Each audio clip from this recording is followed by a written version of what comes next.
Here's the time to act. When the idea is hot and the emotion is strong. That's the time to act. You say, Mr. Rohn, I'd like to have a library like yours. See, if you feel strong about that, what you got to do is get the first book and then get the second book. Before the feeling passes and before the idea gets dim, action pronto, action immediate, action as soon as possible. Because if you don't, here's what happens. We call it the law of diminishing intent.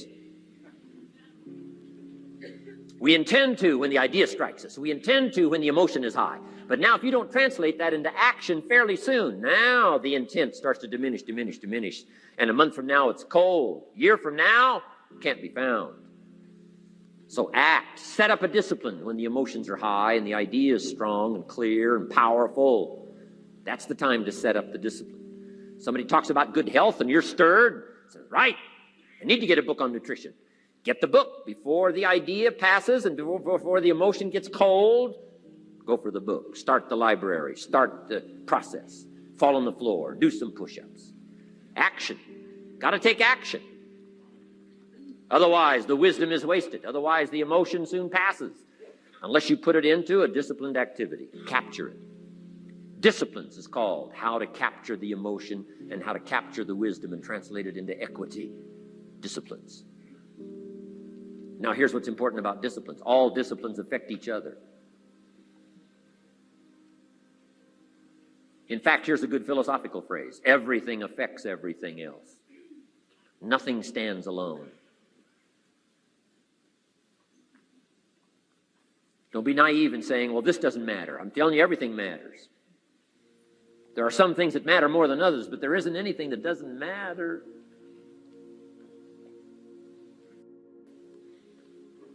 We all pity the man who says, well, this is the only place I let down. Not true. Key to take home. Every letdown affects the rest of your performance. Every letdown affects the rest. This is part of the educational process on personal development. If you don't take the walk around the block, you probably won't do the apple a day.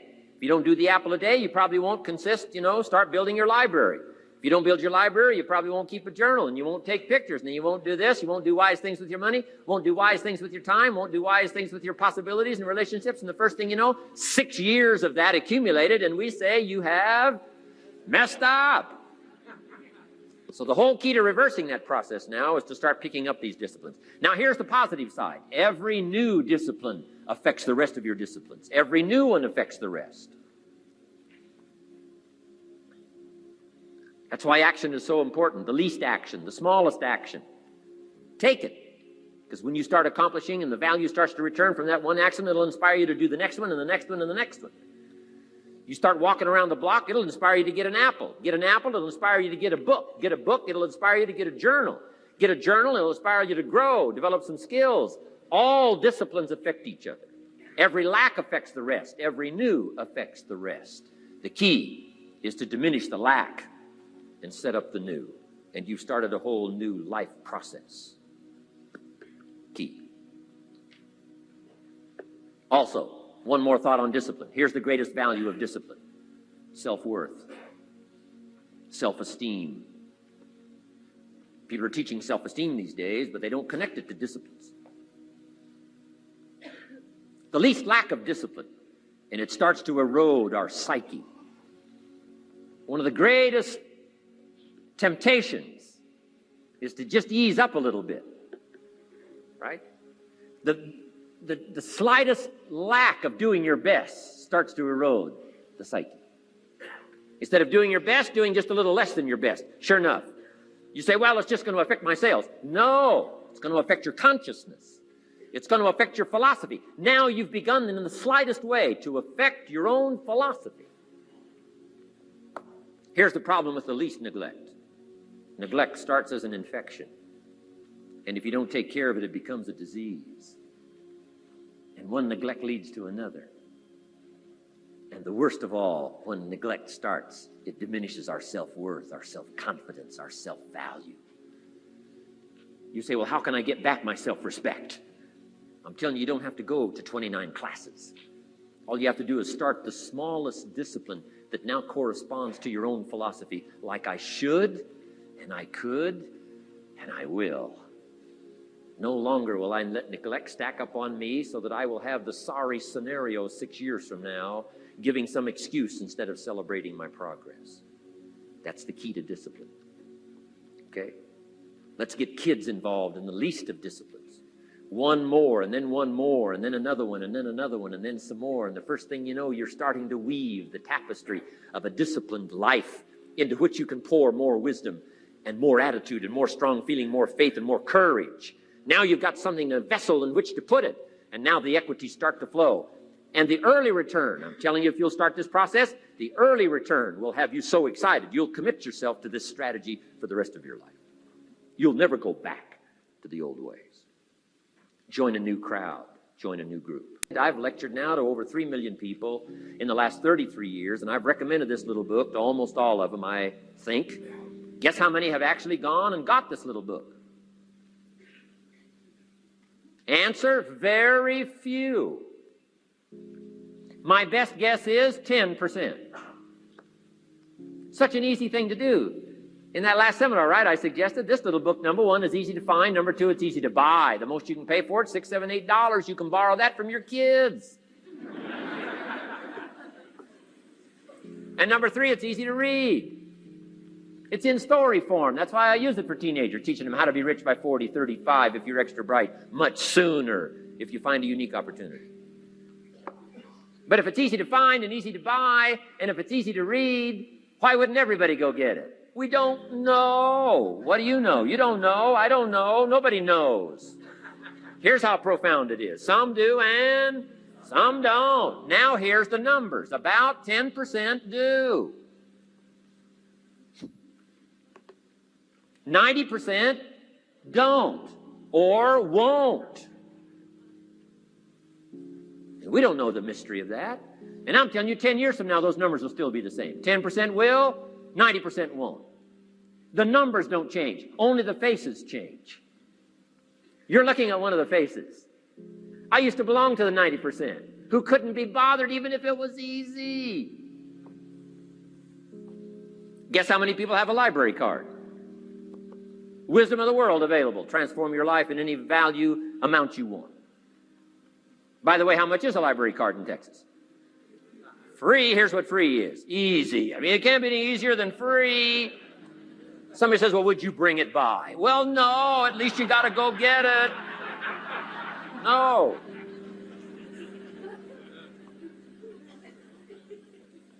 Wisdom of the world available. Transform your life spiritually, socially, personally, economically, and every other way.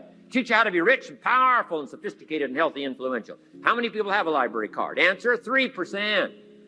95, 97% couldn't be bothered. Guy specializes in happy hour, but he doesn't have a card. And now readily and quickly blames the government and blames his company and blames policy and blames the pay scale. When if he only knew, if he joined the 3%, here's my advice to you today. Walk away from the 97%. Don't talk like they talk. Don't act like they act. Don't go where they go. Don't specialize in what they specialize in. Throw away the blame list they cling to. Start you a new life. You say, well, is it as simple as getting a library card and join the 3%? And the answer is, of course. Of course. That's how easy this stuff is. This is so easy. It's so simple. It's not complex. You don't need a 2,000-year-old guru. You don't need multi-track affirmations. I'm telling you, don't. Affirmation without discipline is the beginning of delusion. Key. Don't let somebody sweep you into some contrary way to nature itself says, unless you labor. The miracle of the seed and the soil and the seasons and God and all the other stuff that's available, sunshine and rain, that's not available to you by affirmation. It is only available to you by labor. So labor well. Okay. Learn well. Discipline yourself well. And you can have all the treasures you want. This stuff's easy and simple. It's not ocean waves and seagulls. You don't have to move to Sedona where all the force fields come together in Arizona.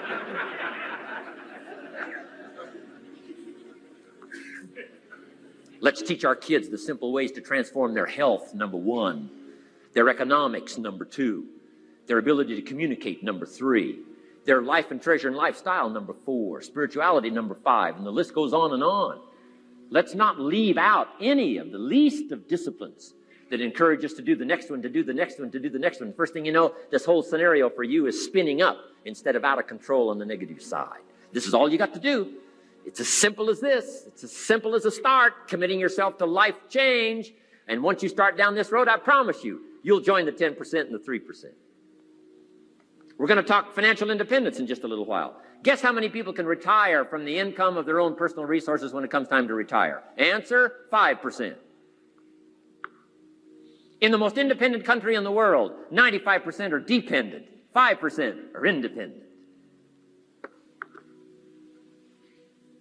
Take charge of your own retirement. I'm telling you, if you take charge of your own retirement through personal development and all these skills we've taught today, plus what's coming up, financial independence, I'm telling you, take charge of your own retirement, you can multiply it at least by 5, maybe by 10, maybe by 20, maybe by 100. Let the government take care of it, some company take care of it, you got to divide by 5. Take charge of your own life, take charge of your own day, take charge of your own conversation, take charge of your own family, take charge of your own possibilities. And learn these skills, develop this kind of strategy, and I'm telling you, life will open up for you. Join the 3%. Join the 10%. Join the 5%. Walk away from the 95%. In our Leadership Weekend we teach, find out what poor people read and don't read it.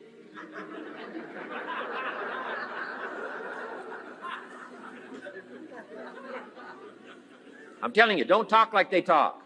Lend a helping hand, but don't fall into their poor philosophical scenario. Don't blame what they blame. Don't use the excuses they use. It's called the language of the poor. Switch gears, switch language, switch ideas, switch strategy. Start with the simplest of disciplines. And don't bemean any of these disciplines. The smallest of disciplines starts the process of life change. And if you'll invest in this thing called discipline, you can have whatever you wish. It's called the beginning of a miracle. Earlier, but here's a good scenario for the do the best you can. I've got a good question for you. Is the best you can do all you can do? And the answer is no. Strangely enough. If we all fell on the floor right now and did as many push-ups as we possibly could, and let's say for some reason you haven't been into push-ups lately, I can't imagine why, but let's say the best you can do is 5. And you look up at the rest of us and say, hey, 5 is the best I can do. We can tell by the look on your face that's probably true. 5 is the best you can do. Now, is 5 all you can do? The answer is no. If you rest a little, you can do 5 more. Wow. And if you rest a little, you can do 5 more. And if you rest a little, you can do 15 more. How did we get from 5 to 15? It's a miracle.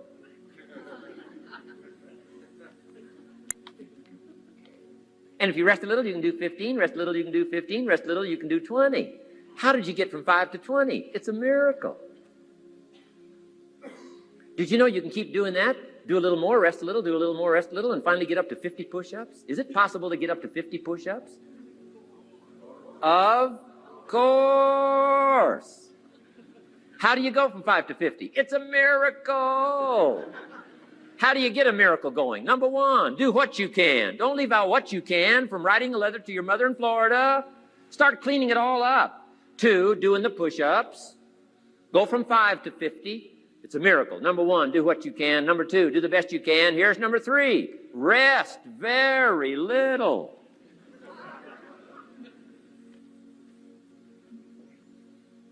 Don't rest too long. Why? The weeds take the garden. Kids have got that figured out. You can't rest too long. Here's the clue. Make rest a necessity, not an objective. The objective of life is not to rest. The objective of life is to act. Think of more disciplines. Think of more ways and means in which to use your own wisdom and your own philosophy, and use your own attitude, your own faith, your own courage, your own commitment, your own desires, your own excitement. Invest it, invest it, invest it, invest it in discipline so that it's not wasted. The smallest of disciplines. Thereby transform your life. Join the 5%, join the 10%, join the 3%. Guess when I went and got this little book, Richest Man in Babylon? The same day I heard about it. I went and got it. Somebody says, well, Mr. Rohn, does that make you different than most other people? And the answer is yes. Somebody says, well, why is that? We don't know. We don't know. What do you know? You don't know. I don't know. None of us knows. Some do and some don't. The numbers don't change. Only the faces change. From those who get in on a seminar like this, listen to a dynamic sermon, read a book, listen to some cassettes, take seriously the next conversation of a friend who wants to level with you, and do something about it. And you can walk away from the 97%, not live there anymore. Because if you don't, the next 6 years of your life will be like the last 6. Mr. Shove said to me, Mr. Rohn, 6 years now you've been working. I'm telling you, the next 6 years of your life is going to be like the last 6, unless you take advantage and start making these personal changes. I made the changes, totally revolutionized my life. So take a look at the next 5 years of your life. It's going to be like the last 5, unless